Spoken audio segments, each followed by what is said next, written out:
As a creator of the Joinery GPS program, Bruce knows business owners don't need more to do, they need clear solutions and accountability. So today he's going to share some practical insights on building a joinery that thrives, not survives. Bruce, if you could come up the front for a minute. Thank you, thank you, thank you. First thing, thank you, Dan and Justin, for inviting me. I'll admit, when I first got the invite to join, I looked at the list of guest speakers and I thought, holy crap, these guys are really good. What can I bring to the table that isn't already on the list? And I looked at all the things that we do, all the different little presentations, and I really had to dig down and say, what could I bring today that isn't already being presented? I don't want to have you guys double up. There's a lot that you're going to absorb. And so I thought what I would do today is I would just share with you some of the journey that I've been on, and I'd pull back the curtain a little bit and talk to you about what happens in our world. I will just kind of pour cold water over some things right now. I've got nothing to sell you today. I'm not here thinking we want clients. I'm not thinking any of that. We've got a full membership. We're doing really quite well. So I'm in a very fortunate position where we've been quite successful over the years with our business, and I'm feeling I'm just here to give you something. I'm just here to give. I'm not here for you to buy anything from me, and if you can take something away from what I've said, if it's one thing or 10 things, I'll feel like I've been fairly successful today. So congratulations everyone for being in the room, first off, because if you're here, that means that you're ready to learn something new, I would hope. Let's just start out by doing this. Could everybody just put your right hand up and put it on the shoulder next to the person, and just turn to that person and say, oh crap, this guy's interactive. It's going to get really boring if you sit and listen to me for the next 45 minutes. So let's not do that. Hey, let's have a conversation. Fair enough? I'll tell you a little bit about my journey, just to bore you a little bit for a few minutes. I do remember the day that I was at my desk in my last cabinet making business with my head in my hands and virtually breaking down. And what had happened was the years had basically piled up on me of not being successful, the failures, the things that just didn't work, not being able to pay the bills. I was running a business in Canada at the time, cabinet making business, much like probably many of you have. And we'd been through some hard times, we'd been through some good times, and then we'd made a decision to go into manufacturing. Where we were positioned was right on the American border, and there was all these designers that were just screaming for kitchen cabinets right across the border. So we went around, we created all these great suppliers that were going to buy from us. It was wonderful. But we'd put all our eggs in one basket, and we'd been through many years of hard times, and this was kind of our last kick at the can. This was going to be it. Things were going wonderful. We were finally getting orders. Guess what happened in the early 2000s? 9/11. Now that was the last thing that I needed in my business because the border shut. There was no way that we could actually get our stuff across the border. That was it. That was the last thing that I needed as a human to break me down, because I'd said, okay, for 10 years we'd had these ups and downs, and we really, like a lot of businesses, only needed one more wave across the bow, and that was going to be it. We were going to sink. But I personally had sunk, because I knew that the things that started coming back to me were things like Riley, my son, is here with me today. I'd missed him growing up in all those years. All those things started coming back to me. And I remember very clearly, I hit a point where I said to myself, I'm not doing this anymore. I didn't know what I was going to do. I really didn't. I didn't have a plan. I just knew this wasn't it. So my strong message to everybody is hit that point without hitting that point. Hit that point where you make a decision. If the business today, as you look at it right now, if you can't honestly say, this is going to take me to where I want to go right now, make a decision to do something different about it. It doesn't matter to me how you do that, whether you get us to help you, get somebody else to help you, but make the decision today. Because the years go by, and pretty soon, I can tell you, stress is an evil beast, and it'll creep up on you and you won't see it coming. So that's going to be my message today, is what do we need to do to get to those points. This is a new presentation, by the way, so I'm going to use my screen a little bit. So just so that I'm really clear on who I'm talking to, how many in the room are actually tradies that own the business? Just a show of hands. The vast majority of the room. Okay, awesome. Agree or disagree? Business isn't easy. Agree? Yeah. Things are easy when you know how. Right? When you know how, it's easy. When you don't know how, it's hard. Business is hard because a lot of people who are tradies, I was one of them, that start a business, probably pretty good tradies, right? Most of the time I have conversations with people like yourselves. I see some familiar faces in the room. I probably asked you this question. Did a 4-year apprenticeship, right? 4 years to learn how to do what? Screw square boxes together. Not so difficult, but it took you 4 years to learn how to do that. Now you're running a business. Who in the room has actually done any higher education on how to run a business? You don't need to answer. I kind of know the answer. Usually is mostly no one. You're an exception. So I ask this question, I don't know how many 100 times a year, and I get, nah, nothing, mate. Nothing. Never done any business. That's usually why they're calling me. So that's why business is hard, right? So these trade shows are wonderful. They're great things. They're great places to come to because they're going to make you feel comfortable. It's going to make you feel like there's all these solutions in front of me. There's all these things that are going to help me turn my business around. These sorts of shows are great. They're going to make you feel comfortable. I'm going to be that guy today that's not going to make you feel comfortable. I apologize up front. I want to put you into a zone where you're feeling discomfort. I want you to feel like there's some urgency to getting better in business. Because if there isn't any urgency, pretty soon the years go by and you've regretted not getting better over those years. So if you don't move from where you are right now into improvement, you will stay stuck. Now I have the fortunate position to be able to talk to people broadly in the industry, all over the world in fact. We've got clients in the UK, Canada, United States, New Zealand, here in Australia. So the industry around the world, can I tell you, really isn't any different. Struggles are the same, the reasons are the same. But the primary reason why businesses struggle is because the limited knowledge within the business, not just with the owner, but within the team itself, to know how to get over the hurdles. So I'm here to talk a little bit about the reason that's urgent and what those hurdles might be. I was talking the other day with a new client of ours, and I said, I bet it feels like you're thinking about all the things you need to do in business. It's like putting all the playing cards on a table, and those are all the things that you need to do. And they're just scattered all over the place. And you look at them going, okay, which one do I pick up first? It's usually the one that's screaming loudest, right? You pick that up and do it, and then you put that down, there's another one. Most people kind of get overwhelmed because they don't really know what priorities or how to go about doing these things. So I'm going to give you a little bit of a structure to this, a little bit of a framework that we're going to follow. Let's be a little bit interactive. Who can tell me right now in your business what's something you're struggling with? Big things, not little things. Things like I can't find good staff or not enough money. What's something that you're struggling with in business? Staff. Finding staff? Yep, it's a good one. What else? Leads. Getting leads, yes. Finding customers, okay. Well, I'm not a magician, but I've heard this before. Finding good people. That is probably right now, the way we're sitting in the industry, is the thing that we hear most often. Finding good people.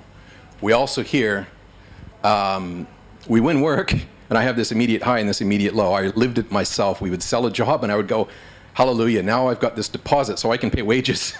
I can pay for the material, but I don't know how I'm going to get that job done. So it's like this immediate high and this immediate low. Great, I've just sold this job. It's a $50,000 kitchen. I'm euphoric. Oh, shit, are we even going to get this done on time? So I have this confidence, and then maybe we're not going to get it done. That lack of confidence that your business is going to perform sometimes is a real killer, because it takes away this great feeling you should have from winning work, right? Who's working too many hours? I know everybody wants to put their hand up, but you're probably not going to. Look, nobody bought a business and started a business to have it take your life away from you, did you? Your business was meant to give you a better life. It was meant to give you the things that you wouldn't get by being an employee.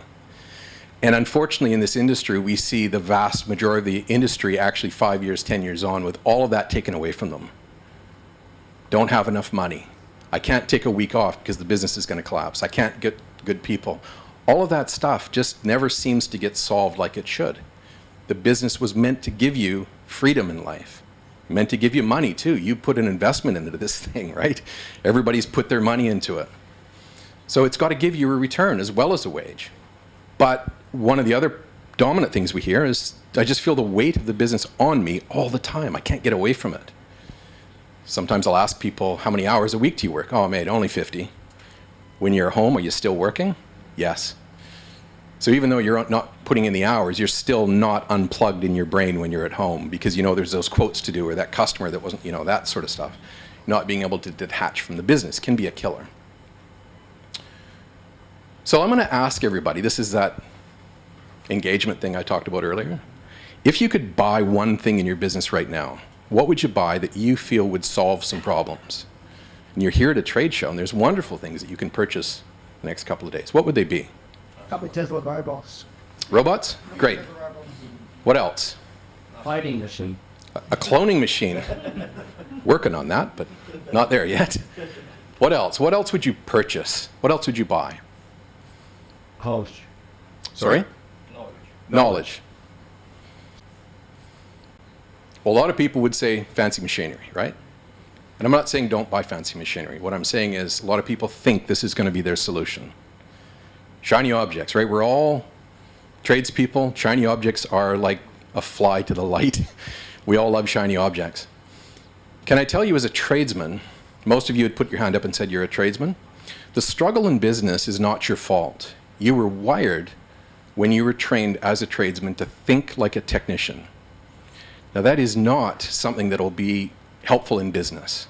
It's something that holds you back in business. Technicians are great employees. Step 1, step 2, step 3. But if you're going to go from being a technician to a business owner, we've got to rewire your brain. We've got to give you some tools that you were never taught in trade school. In fact, the best clients we have are not tradesmen at all. They're business owners that have got tradespeople working for them, and they already know how to scale their business. I'll just stop for a minute. I just hate the word scale. Who else hates the word scale? You see it on the internet all the time. I know what it means, like I get it, but I think we have to unpack what we're actually saying when we talk about scale. Scale actually means removing friction from your business. So people that bought crypto 20 years ago are millionaires. How easy was it?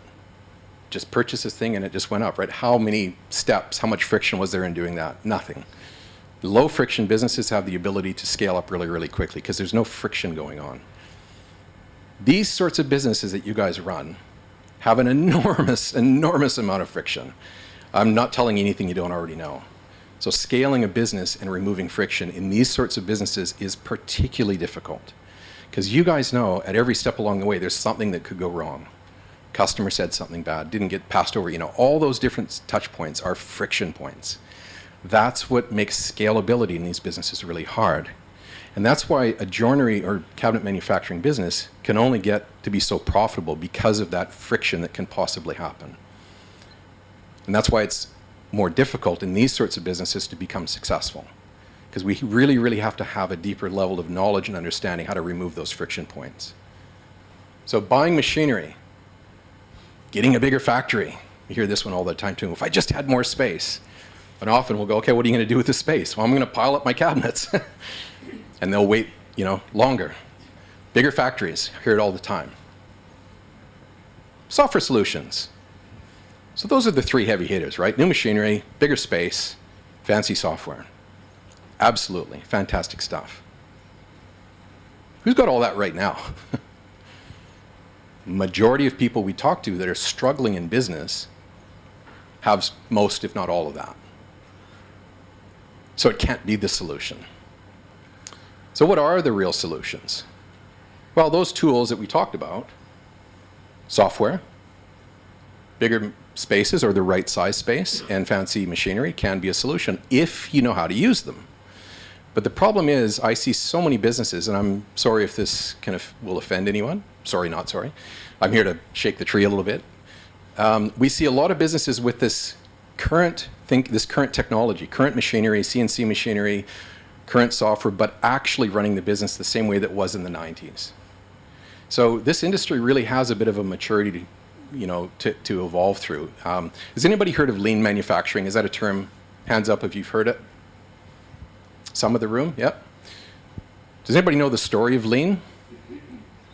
I'll tell you my version of it anyway. Everybody's got a different version of where it came from. Kind of started with Henry Ford, so it's been around for a long time. The end of the Second World War, the Americans, as you know, we won the war. The Americans really didn't want Japanese producing war machines anymore. And the Americans got pretty good at producing things, particularly machines, to win the war. So they went to the Japanese and they said, okay, Toyota, we're going to teach you how to make cars really, really, really efficiently. I know there's nuances to this story, and we can debate whether this is the real story or not, but it's kind of the real story. So Toyota was not a car manufacturer at that time, but they were taught how to manufacture cars. Now, those of you that know Japan know it's one of the smallest countries in the world, like it's a pinprick on the map. Yet they became the world leader, and still are, in car manufacturing. But a minuscule little country did that, led the world in car manufacturing. How did they do that? Well, they were taught how to do it. Not only are they now the leading manufacturer of cars, but they created the cornerstone foundation methodology of how any manufacturing in any industry should happen to be its most optimal way of manufacturing anything.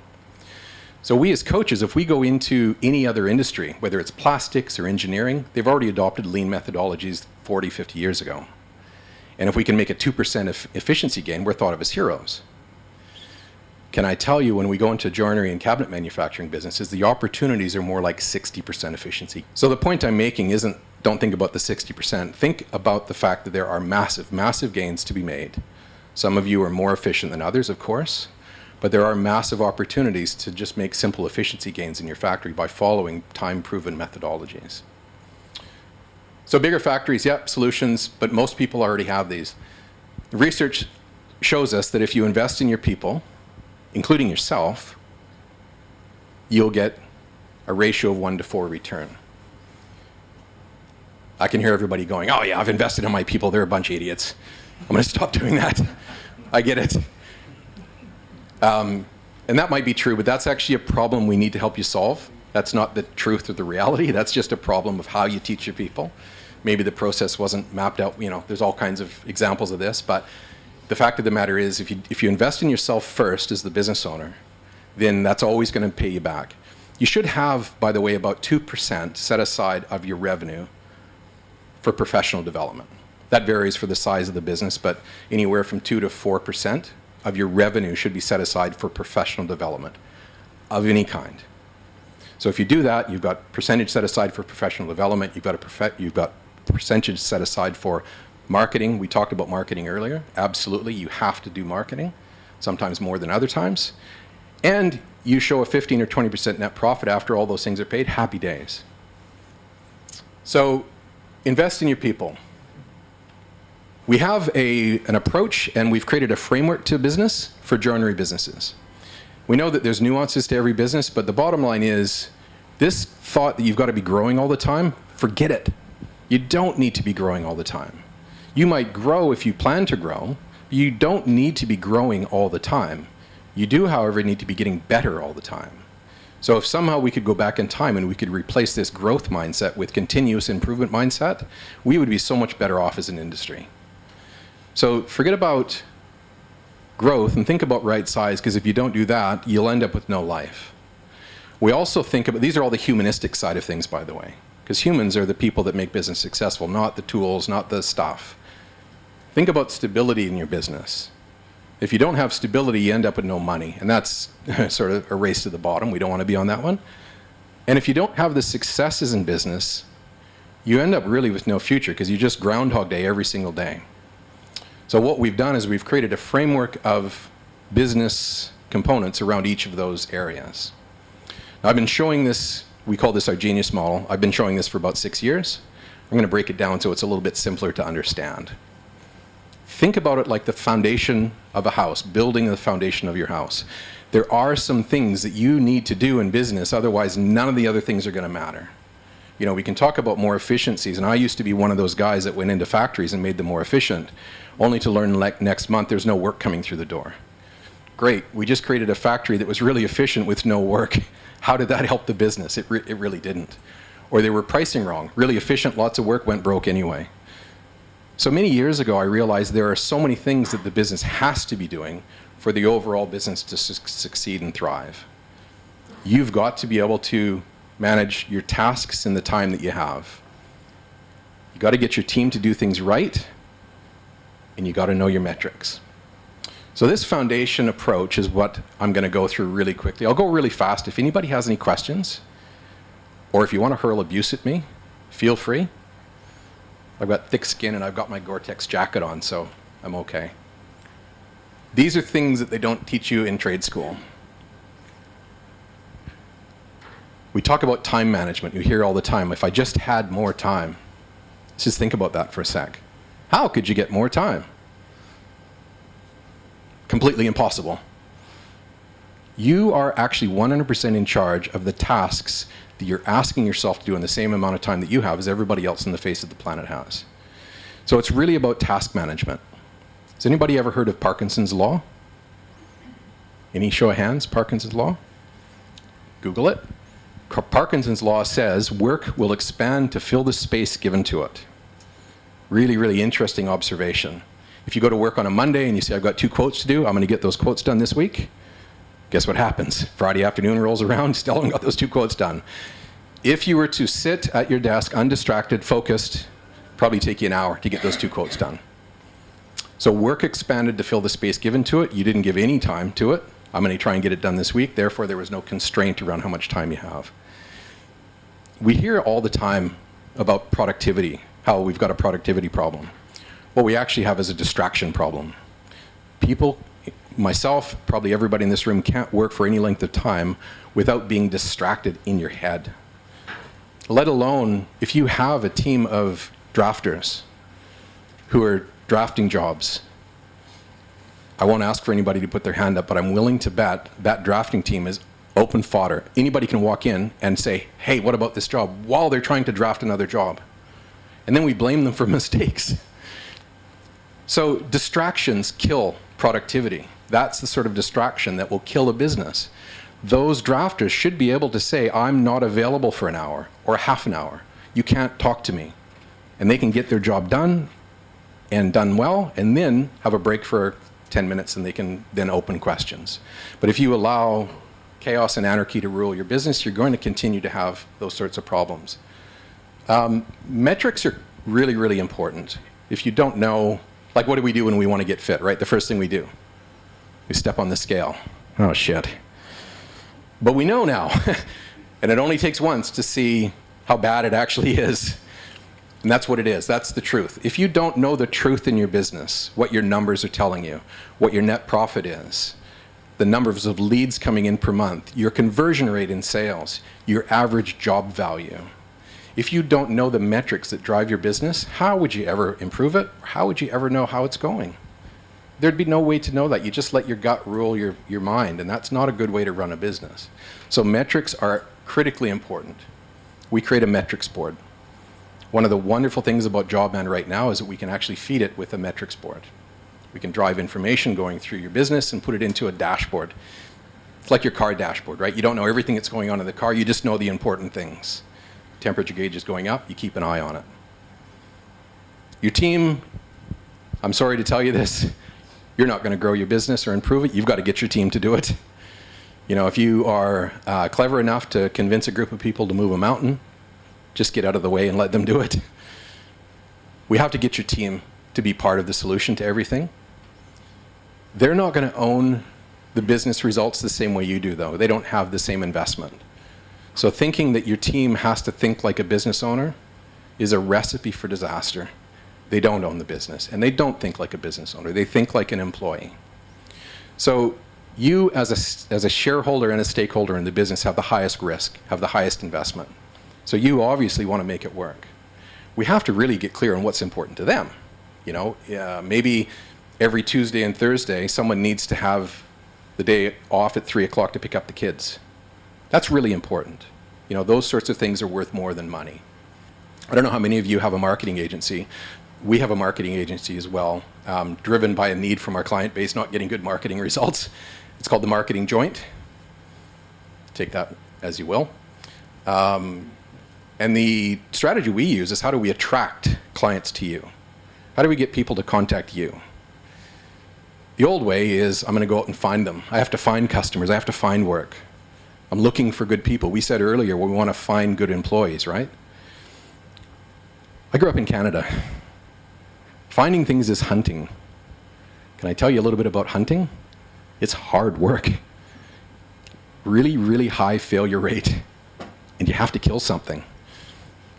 So go away from hunting and make a strategy in your business that will attract A-grade clients to you. A-grade clients to you. And if you're looking for good people, as we said earlier, the number one thing we hear across the industry is, I can't find good people. 100% you can't find them, because the good people, guess where they are? They're in a bad job. Good people don't leave the business. They're a good person getting abused by somebody that is not looking for a job right now. So they're not available. You won't see them on Seek or Indeed or any of those sorts of places. However, if you put a marketing strategy in place that puts you in front of these good people long enough that they go, that looks like a little better situation than the one I'm in right now, maybe I'll contact you. Then you will have a really successful recruitment strategy by attracting this unicorn to you that you never could find any other way. So creating attraction-based marketing is not just about customers, it's also about bringing talent into your business on a regular basis. Our clients, we make sure on their website they have a careers page. Even if they're not looking for a cabinet maker or they're not looking for someone to run their CNC, anybody could fill out the form and say, hey, when the job opens up, I'd love to talk to you. It looks like you've got a great business. Then when that person leaves, your CNC operator, and you go, oh my God, what are we going to do now? You go to your file and you go, well, there's these people that, I've got this backup. Does that make sense? I'm going to stop talking for a minute. And are there any questions? Is there any comments? Let me ask one question and maybe just get one person to give us an answer. What have I said so far that resonates with you? The continuous improvement is experimental. It's something that I started implementing by myself as a solopreneur, and every time we went to the whatever seminars, conferences, I always felt something out of it. I'm ready to take a leap forward. So that's huge.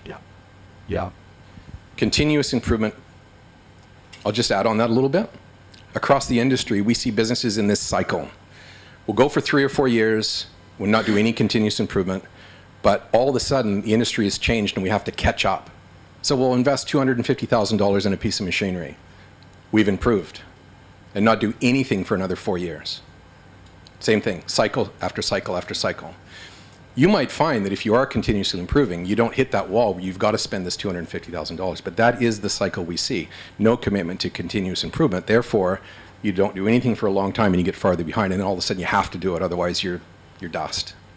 Yeah, so it's really critical. If we attract A-grade clients to you and you have a 20% conversion rate, I'm sorry, I'm really, really sorry, but we have to teach you how to sell. We have to teach you how to convert to a paying customer. Now, everybody in this industry that I talk to generally is going, whoa, I don't want to be a salesman. I don't want to be that used car guy, snake oil, blah, blah, blah. I'm really sorry, but if you're attracting people that are going to pay you money, you've got to learn how to convert them into paying customers. Now, there is a process to this. I immersed myself in this world for about 2 years of these weird sales guys, and I found that there's actually a process to this. You're not born a salesperson. You're actually taught how to do it. And you can learn how to convert. We've got people that have gone from 20% conversions up to 70% conversions just by following a better process. Systems. And you've got some wonderful systems. We're in a room right now with an amazing, amazing system. Learning how to use that system, and Justin, kudos to you guys for actually putting on these sorts of things to teach people how to use the system. Because there are too many systems out there that don't do this. And they might be pretty good systems, but people don't know how to use them. So they don't get used properly. But systems thinking is another level again. Put it in the system. We've got to have everybody in your business reading from the same playbook. One of the things we've done recently is we've taken all the systems that might be happening. You might have Xero as your accounting package and Jobman and Cabinets.Online, but there are still some missing things that happen in your business, right? There are things like machine maintenance, defect tracking, meeting agendas, those sort of things that the business does that doesn't fit into any other category of any of the other systems. We put that into a system called Monday.com, and then everything kind of goes through the one inherent system. So all the great systems that everything does gets sort of funneled into one place. So one playbook, one system, but multiple other systems reading to and from it. Much like you're doing with Jobman. There's things that you guys do, things that they do, we put it into one great system. Customer flow is, how many people just work for builders? Nobody? Good. Just one person? I'm going to pick on you a little bit. Is that okay? We find a lot of joinery businesses have just attached their wagon to the builder industry. Now, if you attach your wagon to any one industry, you're going to ride that wave with them, up, down, and go, okay, well, why is my CNC idle 40% of the time? Okay, well, that's great. We can make that better. But the bottom line is you could do other things. You might be able to provide home office fit-outs or flat pack. So we can have diversified income sources because you actually have invested in significantly in a business, right? Bricks and mortar, machinery. But if your CNC machine is sitting idle, how is your return on your investment ever going to happen if that fancy machine is idle 30% of the time? So it's really important to get into marketing and going, okay, what else could we be doing that's going to fill those slots? So we should have, I would say, 3 steady, diverse sources of income for a business like yours so that you even out your income range. Does that make sense? Factory flow. Just wanted to demonstrate for you somebody that is completely outside of our world here in a completely different country that is really, really, really bought into what they can do as the owners and what they can get their team to do without having somebody in their business. You know, we went through the pandemic where we couldn't be on site with a lot of businesses, yet we tripled our workload. So it's a good example of what you can achieve just by being open to new ideas. They had lack of space, no clear workflow, and just taking on lean methodologies is really just talking about getting better, just improvements. So some of the things that they did to get where they wanted to go is they just cleaned the place up. I don't know how many factories I go into and it's just junk everywhere. And we don't want to throw it out because it has some value, but it's going to stay there for the next 30 years. You know, it's just really important to clean the place up. Did you know that the average time that your workers in your factory spend every year, number of weeks in total every year, just walking around looking for things? Any guesses how many weeks that is per year on average here in Australia? 6 weeks out of every year on average, a person in your factory, if you're not organized, will spend walking around looking for work instruction, looking for tools, looking for material. That's a lot of time. So if we're just cleaning the place up and having locations of things, if we have places for your tools, it has an immediate impact on your business and an impact on your profitability too. So this is a little bit of how they did it. They got the team involved. Howard and Hugh run the business, but they got the team to drive. And that's a little bit of their journey. We didn't look at the factory and say, let's do everything in the factory. Let's zone it off and let's do little sections. Let's just do this section. And we do regular audits to keep it up. I'll just ask one more question. What takeaway so far, out of everything I've rambled on about here for the last 45 minutes, what's the big takeaway? Everybody hear that? Working on the business, not in it? Do you mind if I just give a little brief statement on that? I think when you're working on the business and you're working in the business, you're working on the business. Thinking that there's going to be this life balance as a bit of a sideways to this. Everybody thinks I'm going to create some life balance, work-life balance. It's going to be this. Can I tell you it's never going to be this? Often it's just this. Get comfortable with the fact that it's going to be. Unbalanced is fine as long as it balances back the other way. Sometimes you're working on the business, sometimes you're in the Bahamas. You know what I mean? Like, you're never going to get a perfect work-life balance. It doesn't exist. But you have to be in a position where if you work for 2 weeks like a crazy person, you can have 2 weeks off. That's the balance back. That has to happen. Otherwise, the balance too far the one way is going to kill you. Right, so that's it from me. If anybody has any questions, I'll be around for a little bit. If you want to reach out to us, it's easy, joinerycoach.com. Send me a message. You can reach me on any social media platform you want. Jump onto our YouTube channel. We've got probably a couple hundred videos. And please, if you haven't already jumped onto our podcast, the Joinery Business Podcast. There's a bit of a trend here in the naming convention. Our podcast's been going for 6 years, and it's just a way that we can give the industry a bit of gold, and it's a lot of fun too. All right, thanks for listening. Thanks, Bruce.